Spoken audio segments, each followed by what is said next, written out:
get a monk token. All these players have tokens, and the players are wasting no time. They're ready to go home. They're ready to win some trophies, and that's what we're here to do, as there's still a trophy on the line as well. Normally we have a nice shot with the trophy. I guess I talked too long. Here is Guide of Souls laying some beatdowns in the face of a turn 1 Dragon's Rage Channeler. Is it Prowess, Boros Energy, Alden Keats on your right, Grayson Nemitz on your left. Final match. Yeah, and I mean, we've seen this matchup a couple of times on camera before. I'm sure Alden has played against it several times today. Just defeated it in the semifinals as well.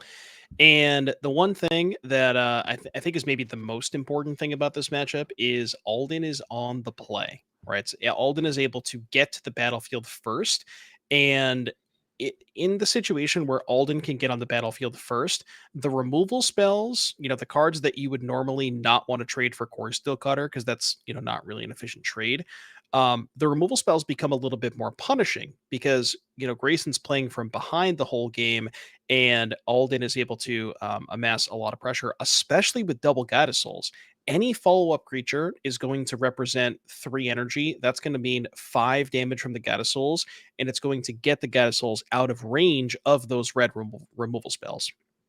Yeah, we saw that matter, I believe, in our previous match there in the semifinals, where just getting an early Guide of Souls jumped off of its own ability with those extra 2 counters, getting that 4 toughness was a really key part of just swinging the race. And 2 Guide of Souls, I mean, talk about trying to race that. Not easy to do, as we're doing a lot of thinking on this preordained before bottoming both. Is Grayson, Sorcerer in the Yard alongside creature and land, needs just instant. I see lava darts. That makes it happen. Don't think we want to go sacrificing any lands anytime soon, though, or do we? I mean, you say that, but Grayson under really under the gun here realizes that the second Goddess Souls represents a lot of pressure because it makes it so much easier for Alden to trigger the first one. And even though Grayson doesn't necessarily want to sacrifice a land here, if his hand's kind of land heavy, wants to get Delirium for the Channeler anyways, then kind of does make sense here. Although, wait, funny enough, I think flashing back the Lava Dart means no Delirium, right? Land, That looks creature, to be sorcery. accurate to me. Although I think we attacked and then flashbacked. Maybe we That shortcutted could that be. because there's no Yeah. reason to do it any other way. As here comes the Voice of Victory follow up. Of course, the nice ad that you've been very appreciative of for this deck, being able to make 2 red tokens as a 1/3 as well. That has mattered additionally against Pyroclasm effects that we've seen. A nice ad from the Tarkir Dragonstorm deck set for the Boros Energy deck. As here is another preordained follow-up. Gonna bin a land. Don't even want to land after sacking it to the lava dart, huh? Okay. And one thing I want to bring up from last turn, Grayson on his second turn had the opportunity to play a Core Steel Cutter on turn 2. But because Alden had the double Goddess Souls, Grayson, and this is kind of what I talked about, the play draw dynamic, Grayson, sort of understood his role in this particular point in the game and said, I can't play this cutter because I'm going to fall too far behind on the battlefield. So yeah, that was a pretty brutal sequence because maybe if Grayson had the cutter in play, maybe could have done some more stuff this turn. But yeah, just a really awkward sequence here for Grayson, and also had to sacrifice a land last turn. Like if that was a lightning bolt, maybe this game looks a little bit different because then he's triggering cutter this turn. Right. Yeah. I mean, that's really the key. Is this cutter's not even in play yet, much less making tokens. Whereas, if the script's flipped here a little bit, then I mean, it's in play. It's making tokens. You're pressuring, and now I mean, Grayson looks to be very much on the back foot from some big toughness creatures. Got a 1/2. Got a 1/3. Dart. Oh boy. Oh god, this is a tough way to do it. I'll tell you what. I was going to say, I don't know what he's looking for, but I get the impression, yeah, we're doing the exact same thing. Attack, and then I think we're going to dart again. Yeah, we sure are. I don't think we need to do that even anymore because we found Violent Urge to hit the bin. But back down to 1 land goes Grayson, but down goes the other Guide of Souls. A lot of respect from Grayson for these Guide of Souls. You mentioned they're a big problem, but I mean, it looks like we're playing a legacy match. It looks like you've been wastelanded a couple times here. That is the Or he just case. resolved 2 dazes in the same turn. Yeah, exactly. All that to pick off some Guide of Souls, and a lot of power to that card. And a lot of the pressure stymied from Alden, though. Only a 3-power creature attacking, that can be managed over time. Gives Grayson more time to deploy threats, but there's the ever looming Flage problem. Yeah, and I mean, if you're an Alden seat, this is kind of exactly how you want the game to go, right? You want to be trading, trade, keep the battlefield clear. You don't really mind if Grayson is, just killing your Guide of Souls because that means he's not applying pressure. And this is exactly what we were talking about. The Flage Oh, killing that Dragon's Rage Channeler, and now it's in the graveyard for a future turn. Grayson's only on one land to Alden's oh my four. Like gosh. I, And I Alden just has don't a even fetch like. land too. So fetch and surveil. That's 2 more cards thanks to the 2 guided souls. That's 5. We have Flage flashback next turn. Or sorry, escape, not flashback. We have Flage escape on the menu next turn.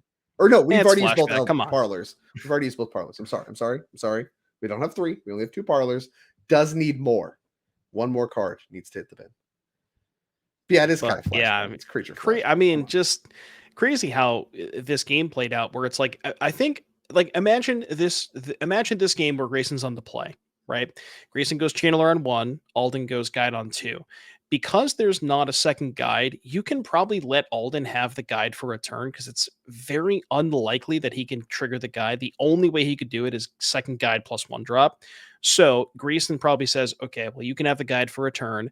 Then I'm just going to go Cutter on 2, and then Alden goes second guide on 2, and then Grayson goes Lava Dart flashback, kill your guide, and I have another creature, and then you're basically doing that for the next 2 turns.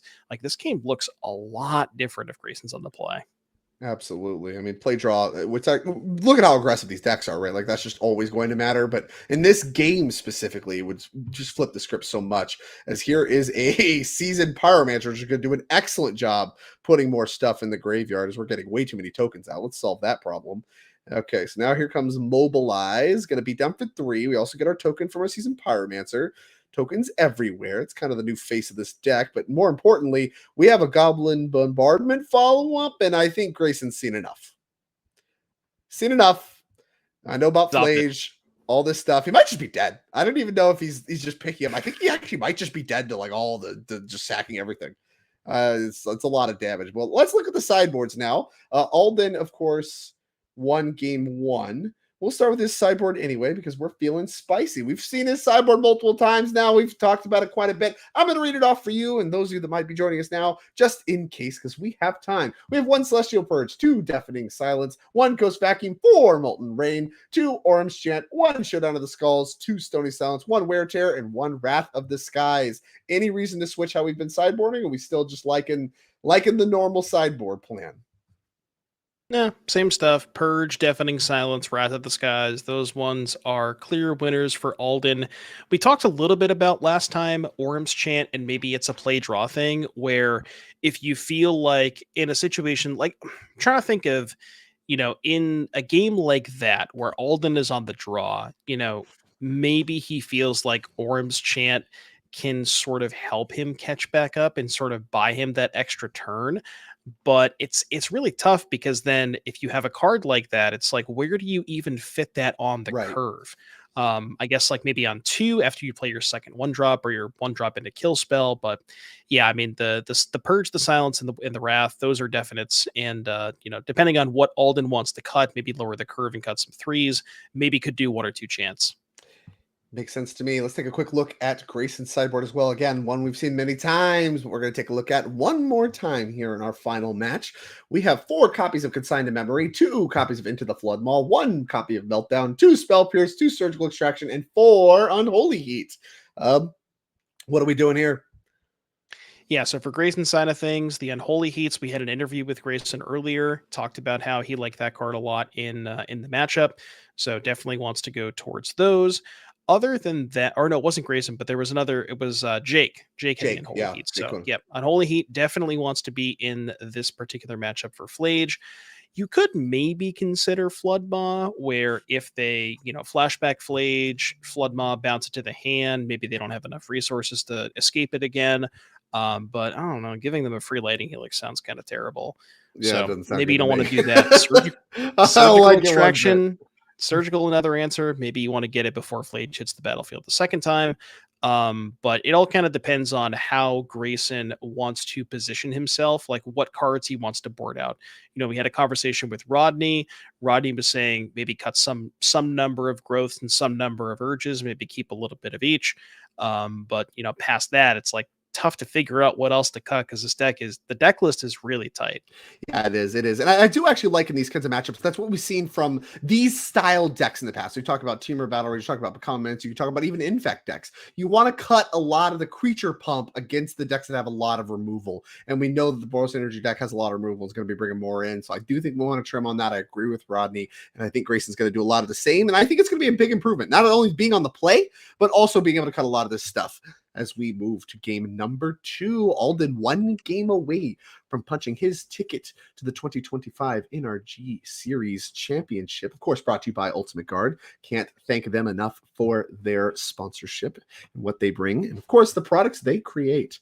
Additionally, Grayson got some work to do if he wants to earn himself another trophy for the trophy shelf. We mentioned he's been on quite a tear. I believe currently the leaderboard leader as well, and definitely going to maintain a hold on that after his performance this weekend, win or lose.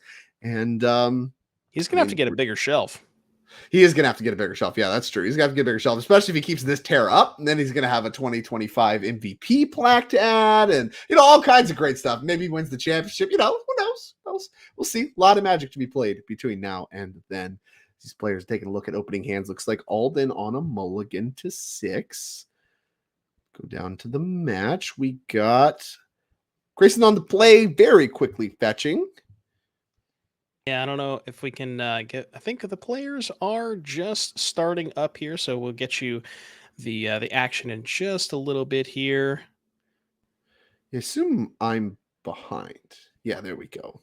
I just thought it was a me problem. There we go. Anyways, I was gonna keep talking. There you go. Fetching, finding a steam vents. I can see what's going on. I just need my screen to update. See it in the corner of our eye. Exactly. I'm prophetic. He's going to fetch on turn 1. And here's the Dragon's Rage Chandler. Got the Bobble follow-up. Looking at maybe a expressive iteration. Can't get a great look. It's kind of what it looks like. Okay. It's an expressive, Sorcery, artifact, land added already. Instance usually the easiest one. So maybe a turn 2 Delirious Dragon's Rage Chandler. That's not bad. Grayson going to draw on Dart. It's always interesting to figure out, whether or not you want to play the Bobble on turn 1. If you don't have the cutter, it's most of the time it's fine to play it because, especially if you have the channeler in play, you kind of know exactly what you're looking for. Maybe in a situation like this, if Grayson doesn't have the cutter, he wants to Bobble to try and find it, or go along from there. Preordain on top chooses to keep it, does manage to pick off the Ocelot Pride with the Lava Dart, and that means Delirious beatdowns from the Dragon's Rage Chandler. That's 3 damage on turn 2, heading Alden's way. I mentioned play draw matters a lot. Definitely seems to be manifesting here, as being able to line up that Lava Dart to enable Delirium is huge. Guide of Souls, the follow-up. Another Ocelot Pride, the additional follow-up. Pretty good follow-up here. The Flood Moss did come in. Flood Moss came in, and we're going to go ahead and bounce, and we're going to leave the Preordain on top. So it's not even like we want selection. We already knew what was there. We just want the tempo. Get that out of here. Yeah, setting up for a pretty good turn here. I guess Grayson does not have a third land, so can't quite go Slick Shot, land, Preordain, and then Flashback Dart on the Pride. But maybe he goes Expressive first to try and find. Oh, we're just going to go Slick Shot here. Now here's the awkward jam part. Dart? Yeah. Yeah, well, this is tough because now I don't think Grayson has a land in hand. And now with that expressive in hand, now you're kind of locked yourself into not casting it next turn. I'm a little surprised he decided to go for a Slick Shot and not the expressive iteration there. I'm surprised if we're slick shotting, we're darting. Maybe that's just a locked in, but I don't know. It's one Ocelot Pride. We can race this thing with a slick shot. Come on, but just leaving Alden empty board. I think the Flood Maw actually plays really smart if this is your plan, because the whole point, we've talked about it quite a bit with these Boros decks, is that they really want to curve out. So being able to disrupt that curve in any way is a big, big swing. And so when we get to turn 3, there's a lot of 3 drops this deck wants to play. You have all kinds of like Seasoned Pyromancer, even just playing just Flage is where you want to be. You have a lot of things. Well, that Guided Souls doesn't get redeployed. So that bounce ends up bouncing it, ends up being a reflector mage of sorts, where it gets bounced for over a turn from when you played it. or he has to maybe do some awkward sequencing with his mana and can really disrupt the curve that way. Yeah, here comes 2 1-drops that you're playing on turn 3. That's not using all the mana, even with a parlor. And we have a mutagenic to save the slick shot from the galvanic discharge. Yeah, and the sick thing about this play is that going back to last turn, that Flood Maw actually saved. It prevented Alden from getting 2 energy because the Ocelot Pride would have given Alden an energy, and the token that it made on end step would have given a 2nd energy. And if we had more energy, then that discharge would have worked through the growth. So kind of everything sort of lining up here perfectly for Grayson and just navigating this beautifully. Yeah, he's done a great job. I've seen a lot of Preordains. All these surveillance look like they're fighting Preordains. Here comes another Preordain. Gonna ban a Steel Cutter because we can't cast it. And looking for lands, I see Dart and X. X does not look to be a land either, but Dart Bolt. Well, Dart Bolt's not bad. So right now, we're close to lethal. Right now, this is an attack for 8, right? Yeah. 2 spells? 2 spells, yeah. So that's 4, 5 plus 3. That's 8. Need 1. So Dart's lethal, right? Probably just keep one if of we them. can get it in the yard. Well, yeah, he doesn't have a land. Right. He doesn't have a land. That's a problem. That's what we in the biz call a problem. But I mean, with Alden at 1 and Grayson with the bolt in hand, I guess Flage killing one of the creatures would gain him 4 life, 1 off of the guide, 3 off of the Flage, but that still only puts him to 5, and then the remaining creature plus the bolt would still be lethal. No fetch from Alden there. Gonna get 2 life off the back of this. Is it 1? He can't fetch. Yep. Can't fetch. Can't grab your Elegant Parlor. Wasted mana. Can fetch now. Can fetch twice now. Okay, Will. hold on. So he goes to 1, gets Mountain Plains, plays Bombardment. Yep. I think his last card is Bombardment. And then you go sacrifice the cat token, ping the Slick Shot. Ajani flips, and then you go 0 Ajani. Oh, there's no red permanent though. The Bombardment. Yeah, the Bombardment. Oh yeah, okay. You're right. The Bombardment. You're right. Yeah. So then sack the cat token, ping the Slick Shot, flip the Ajani, Slick. Well, no, I guess you have to ping the Channeler, and then the Ajani flips you 0. Then that would be 2 damage remaining to kill the Channeler, and then you have to sack both to kill the Slick Shot. I mean, that's not bad. Empty board, but you have Ajani. Yeah. Does he gain enough life? Does he? Well, he has a bolt in hand. The question is, does Alden gain enough life to not die to the bolt? I don't think so. I don't think so. Yeah, he's only going to be at 2. Right. Because he had to fetch twice. Yes. I mean, Alden doesn't know he has a bolt. I'm not sure he could beat a bolt here. Right. I mean, Alden in agony over here. I like the line that we've come up with here, or that you've come up with. I don't want to take any credit here. But just like, if you can put yourself in wrath your board, I have a Planeswalker, please don't kill me. That's not the worst. Yeah, okay, so that's what we're going to do. And yeah, I mean, you just need to get a little lucky here, but we know we can. We know Grayson has a bolt, which he's... Okay. I love watching Grayson play Magic so bad. That was good. Alden's just like twisted in knots trying to figure out how to live. Grayson just throws the bolts across the battlefield. I love it. Can't get enough of this kind of stuff. Well, game 3 we go. Go. That reminds me of the Pro Tour. Which one was it? The Pro Tour. Remember the one where Calcano was playing Tron? It was the one that Jake won, playing to get Tron versus Scam. It was the finals, and then Calcano, like Jake had the Voidwalker in play, cast Thoughtseize, and Calcano just takes the Ulamog and like throws it across. Yeah. That was so sick. Oh yeah, that was sick. Man, old modern Tron. Imagine Tron in the year 2025. Get steel cut. Tough stuff.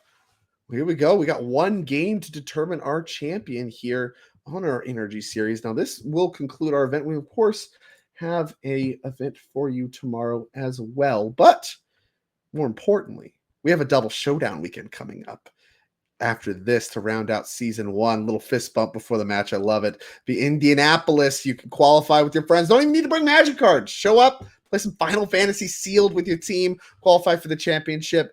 And yeah, that's a great storyline. something you'll talk about for the rest of your life with you and your friends. And of course, you have a nice, sweet tournament to play against Grayson. Grayson will be there. He's qualified. Maybe Alden to be qualified too. He needs to find out right now. As here's a Guide of Souls, and it's going to be very quickly Unholy Heated by Grayson Nimitz. Mentioned he loves those in the matchup. They find good targets. Did a good job of doing so here. As Ajani's the follow-up, kind of the namesake follow-up on turn 2 here.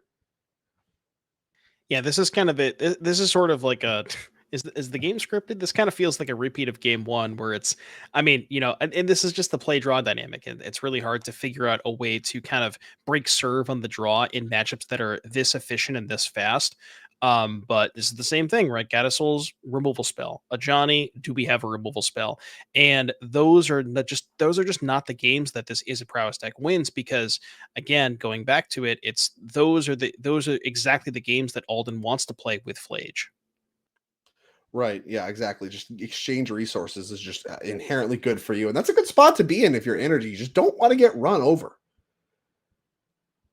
Yeah. Number one thing, don't die. No blocks here, I think, called by Alden. Interesting. I don't see anything in front of it blocking. Gonna Yeah, it pull makes sense. Tiajani 'Cause anyway. if you block with the 2/1 cat, then Grayson can just say, well, I guess it would be kind of a weird position, right? Because if you block with the 2/1 cat, if Grayson casts a spell to save the Swiss Spear, then you can flip the Ajani without Grayson having mana untapped. So If that the was kind of spell is Bolt interesting. Ajani, then you just lose everything, right? That's Oh yeah, I guess how that's things true. would have played Yeah, out. which he's gonna do Yeah. anyways. Yeah. Whatever. Flames is gonna It's pick late. off the It's monster late. Swiss Spear. I hear you. I hear you. It's the finals. Come on now. All right. So we have to find a threat now. Does Grayson? I have to imagine he would have deployed that first before preordained if he had one. So good sign if you're Alden, right? You just flaged down the only threat that Grayson has. He's looking for another one. Does top a card off this preordained. It's a land. Follow-up's the dart on the token. Gonna play the land, and that represents a redraw, but we're going back to Alden on an empty board. Gotta love your spot of your Alden follow-up. Ocelot Pride has land number 4. So Flage is starting to loom over this game, and there is an arena in play already.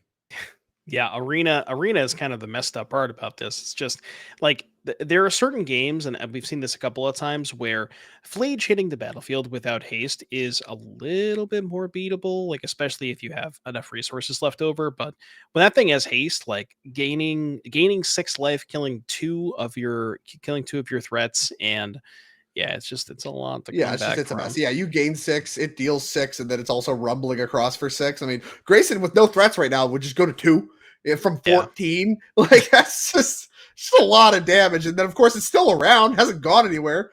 And we've already used an unholy heat. We're not even delirious anyway. So there's just a lot of ways this goes back. Wait, yeah, we are delirious. We have preordained in the Swiss Spear. Okay. So our unholy heats work. We found Corey's Steel Cutter. That's a start. I know that we have an Into the Flood Maw in hand.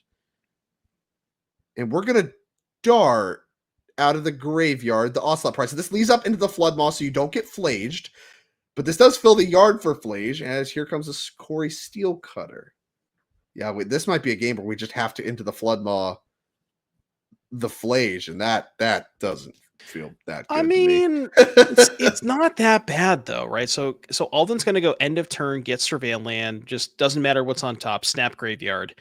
Um do the Arena of Glory plus Flage, so that's gonna take care of the token. Grayson can bounce it, and then with a second cutter in hand, if Grayson can find a land. Oh, actually, no, And because he it's doesn't have another mutagenic. spell he can cast because it's Yep. mutagenic. Yeah, so we can't even, assuming the token gets killed, which you have to imagine that's going to be the target for Flage. We can't even double spell next turn unless we can find a bauble, maybe. Yeah, Bobble would be great. That'd be the draw if we can make that exchange line up. Oh, wait a minute. No, you can double spell this turn. You can just go Floodmaw. You can go Mutagenic Growth the token to save it, and then Floodmaw the Flage to make a token on Alden's turn. Can we actually save our token from the Flage is the way to do it too, so we get 2 Yeah. already? Oh, Okay, I yeah, like because it's a that. 2/2, and then Mutagenic Growth makes it a 5/5. Yeah, I like that quite a bit. So we can save our token and bounce the Flage. And then, I mean, the second Corey looks a little more embarrassing. But again, if you find a Bobble, it's insane. And you have 4 Yeah. tokens and Rumble. If the top card of Grayson's deck is a bauble, like Good that's grief. that's that's the difference between winning and losing this game. We might not even be bad off if it's anything else. Like if it's just like an expressive iteration or whatever, right? Like that's great. You just have to take a Yeah. turn off, play your Steel Cutter, and then hope that Alden works on anything. So I wonder if Grayson is thinking about not firing off the growth because in his mind, maybe if say he draws a 1-drop, right? The next turn he can go cutter, the turn after 1-drop growth. And I wonder if that's the consideration. But I mean, the upside of getting a token right now is so high. Yeah, I think Yeah, you I gotta think fire it yeah, I off. think it's too strong. And you saw Grayson think about it. I think that is just the way that you're going to stay in this game. Is you need Alden's leftovers to be kind of weak, and you need this to happen. You need this to work out. Now we know his leftovers includes a Flage, which isn't great, but he's going to be locked down on one of his lands thanks to Exert. We get, which means we're probably going to turn off to deploy this. He can maybe picks off a token or whatever, and then if we can align up double spell in the following turn, I really think you're in good shape overall. As we do go back to Alden, Graveyard annihilated thanks to that escape attempt from Flage. Did work, did get a lot of Lightning Helix, but way less powerful than being able to enter and attack. So now Yeah. what is Worth the move for noting, Alden? did not find a bobble last turn. Very curious to see what Grayson drew. Like you said, could be something like an expressive iteration. That would maybe be the next best thing. Because then, expressive likely going to find you that double spell turn, and that is what's going to sort of, I mean, Flage is good, but if you're going this wide and making 2 cutter tokens every other turn or whatever, then you can kind of fight through the Flage that way. It's expressive off the top just now. Oh, Ooh, okay. huge. One prowess already in play. I see Unholy Heat. I see Lightning Bolt. I see Slick Shot. No land. It's a lava dart. Oh no, he didn't hit a land. So now we can't double spell. His hand is lava dart. Oh god, that's brutal. Yeah, Oh see the shake of the no. head for Grayson. Just any land or bobble or mutagenic would have just blowed this game wide open here. But missing, that is going to be tough because Alden, I think Alden's leftovers are what? I think it's Flage Discharge. Because he could have dart sacked a land in order to make it happen, but chose to go for like the not safer but higher upside play of the expressive iteration and bricked. So back to Ultimate Go, Arena of Glory unlocked, but Flage no longer able to be escaped. A lot of removal spells in hand. I see bombardment and some galvanic discharges. That's going to complicate things, but I don't see a lot of threats. So Grayson may be okay here. He might have some time. Yeah, I mean, going back to that last turn, I think you have to fire off the expressive because I think the so thing too. is, if you go for dart flashback, especially withdrawing the expressive, the next turn you're down a land, so you can't even cast the expressive next turn, anyways. So I think Grayson's play was right, and like I said, any land or mutagenic or bauble would have just, he had a lot of hits. And now we get to get cute with it. We get to go upstairs with the Flage and then sack it. And there's the land on time and on schedule. So we have Bolt, we have Dart. Man, it's just Can't a get sleeper. 16, Bolt, right? dart, and then flashbacks. So 13, 12, 11. Then I think it's 6. Yeah, so we can get him to 5. I think we can do 11 this turn. Okay, that's not quite lethal. So I think we want to hold it. And here comes 2 monks coming to rumble, rumble. And especially saving the Dart for second spell if you draw any spell at all. And of course, you have potentially, he has another Surveil land to enable that, right? 2 No, islets. only Ooh, one he does it surveil because he land has increases. islets. He's playing fiery islets. Yeah. Okay. There's Fable the Mirror Breaker. That's scary if Alden gets another turn, but if you're Grayson, you really want to make that not happen. Gonna be hard to do against 2 galvanic discharges in hand, though. Alden's gonna have a blocker and 2 removals. Just gonna do it right now. We're wasting no time. See that later. Oh, he says do them one at a time. I will do so. Yeah, Grayson's thinking about firing off the lava dart. I mean, even if he didn't know about the second one, I don't think it's correct to fire off the dart because you want to give yourself the opportunity to trigger the cutters next turn.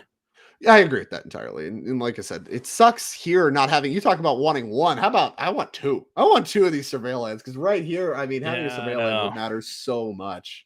See, you So say much. that, but then you realize that this deck is only playing 17 lands, and having 2 of your 17 lands come into play tap makes for some really awkward opening hands. Oh, I know, I know. The first one's hard enough. I've played some Storm in my day. We played 19 in the blue red Storm Yeah. decks, but I don't know. I have 2 in my Storm deck. I don't know. 2. Surveil Gaming. I'm all about it. I'd cut a cantrip, I think.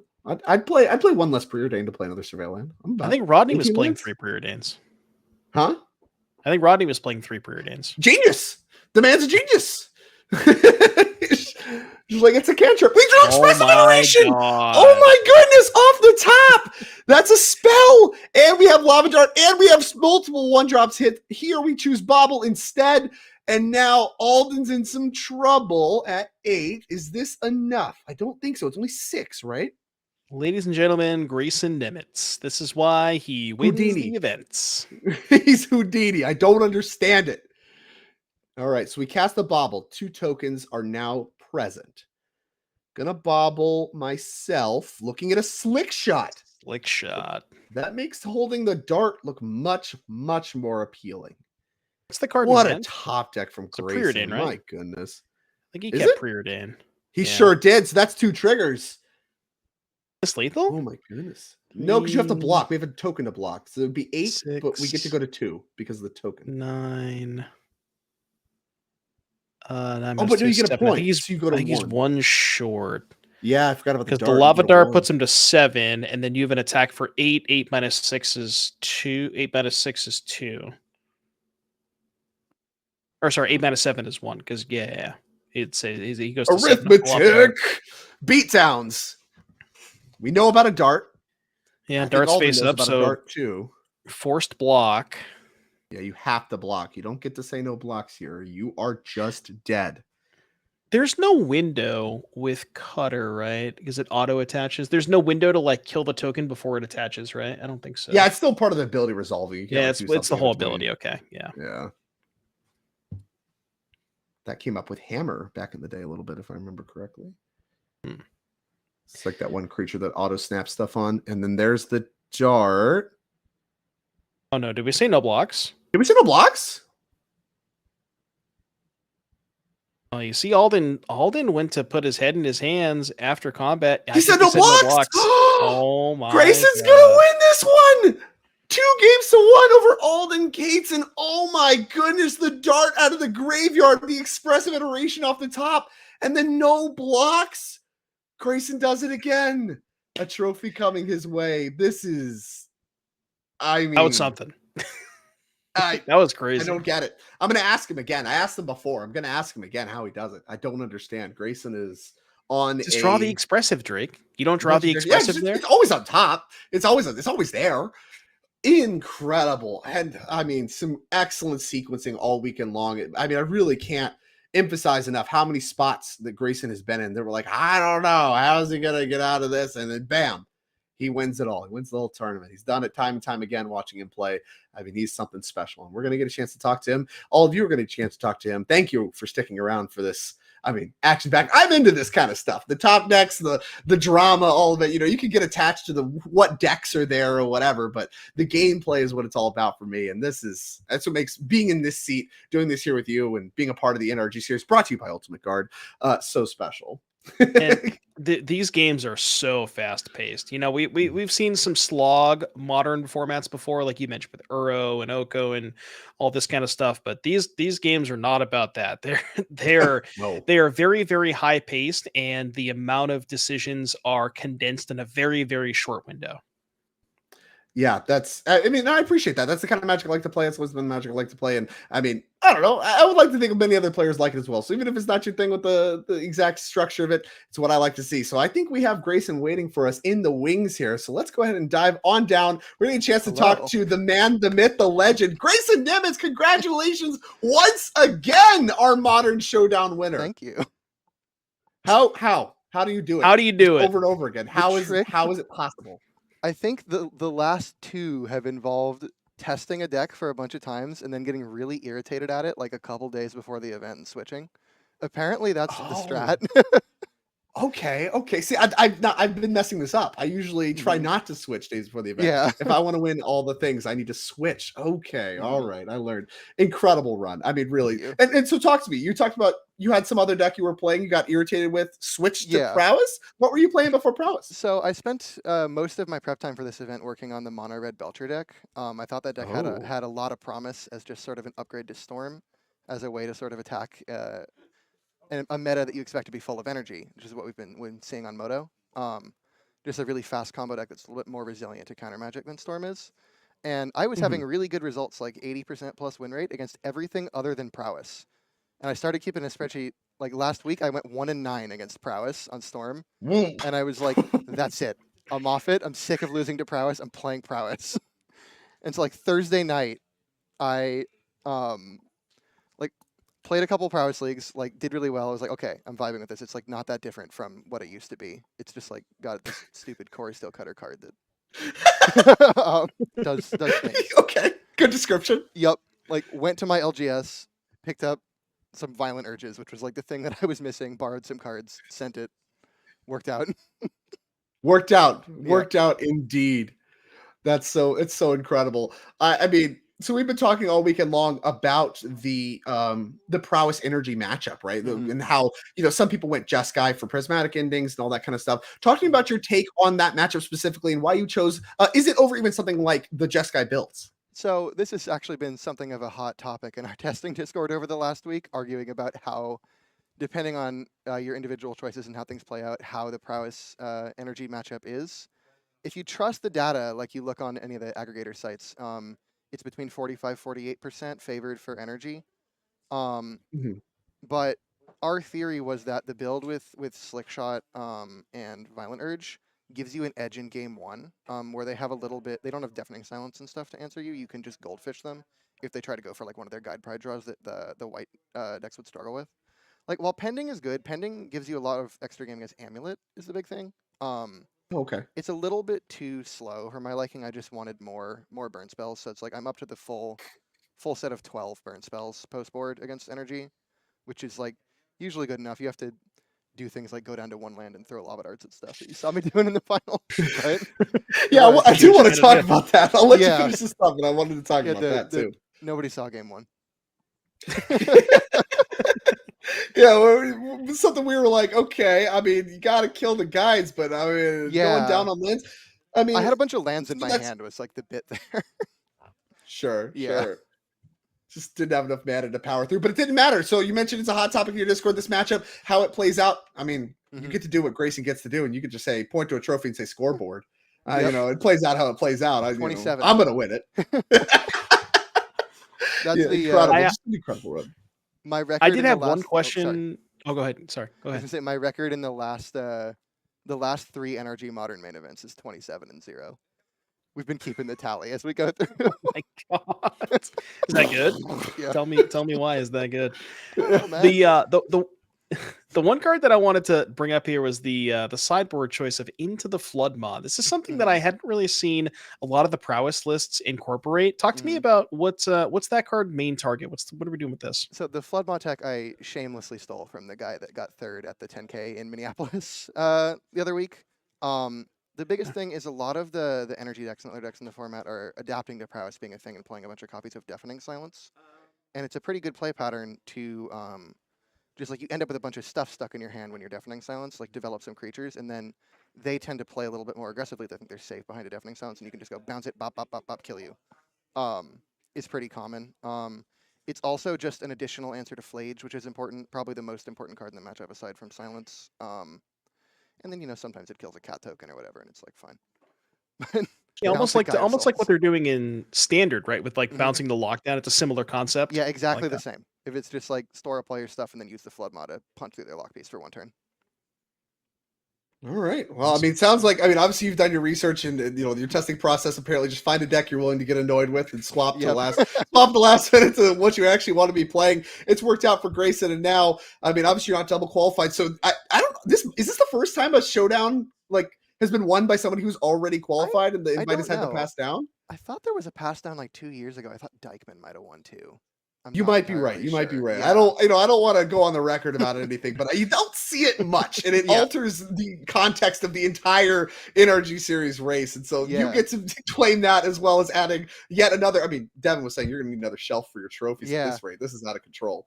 I get to solidify my lead. I thought like 60 points after 2 weekends would be like I'm unassailably far ahead, and then Jake was at 59. It's like, come on, man. You're making me try. You're making me work for it. I get my lead back. Oh my goodness, you're too much. Yeah, obviously you have now solidified an incredible lead, and now, you might be able to add a 2025 MVP plaque to your trophy as well. And that That's that'd be quite impressive indeed. Some work to do between now and then. I'm looking forward to watching you. Any final shout outs, Grayson? It's always a pleasure talking to you. You're a great time. Thank you. Shout outs to my homies over here, Matt and Miles. Shout outs to Fletcher Johnson, who did not make it here today because he had to do some work on something. Oh no. The homies watching at home back in California. Shout out to Derek Davis for calling me an idiot for playing Belcher.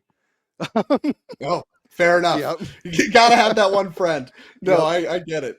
I get it. Yep. Well, that's awesome. It's been a pleasure. Congratulations. Thank you. And you're qualified. You're qualified again. You get all the tokens. You get all the riches, and it's been a pleasure. I look forward to seeing you continue to battle and mush people throughout the 2025 Energy Series. Thank you. Thanks, Grayson.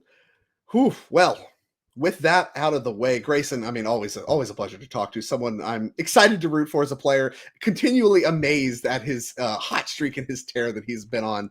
And but I mean, when you talk to the guy, he's done his research. He has a whole testing group. He does his research on everything. So it's easy to point to, well, he got lucky in some spots, and he's also good and all these thoughts. But he does his research. He had good reasons on why white versus, or why no white versus white. Why am I playing these into the flood mods? He's got reasons behind everything. And I mean, that's really the makings of the Magic players that are great.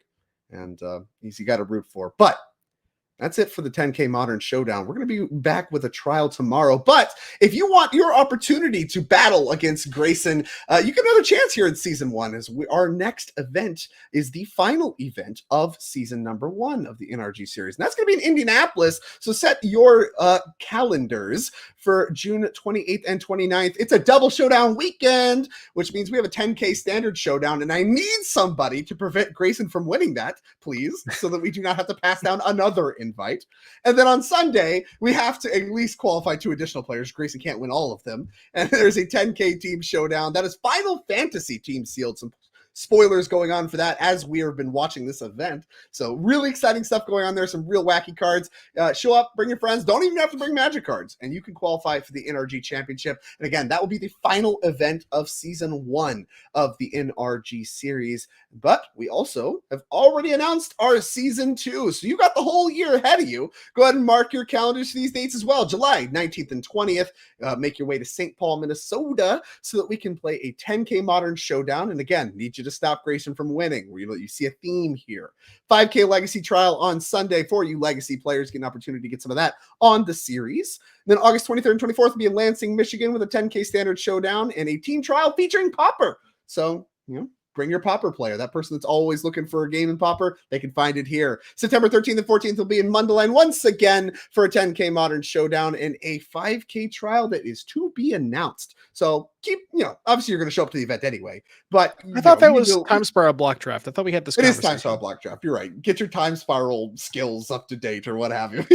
Either way, you'll hear more about that in the coming weeks, I'm sure. You have till September to plan, so you have plenty of time. And then finally, the last event of the year is November 1st and 2nd in Elmhurst, Illinois, with a double showdown weekend once again, qualifying 4 players for the NRG Championship with a 10K team showdown that is standard, sealed, and modern. And then, of course, a 10K Modern Showdown as well. So that covers it. That covers the rest of the events for the year. So make sure you mark those in your calendars. If you're not going to be here, make sure you are here with us watching. And of course, we'll be here covering because that's what we do. We appreciate all your support. Thank you all for watching the whole time. Make sure to come back tomorrow. We got some more coverage, some Paper Magic coverage for you coming tomorrow. I'm Drake Sasser. This is Devin O'Donnell. And from the NRG series, brought to you by Ultimate Guard, we say good night.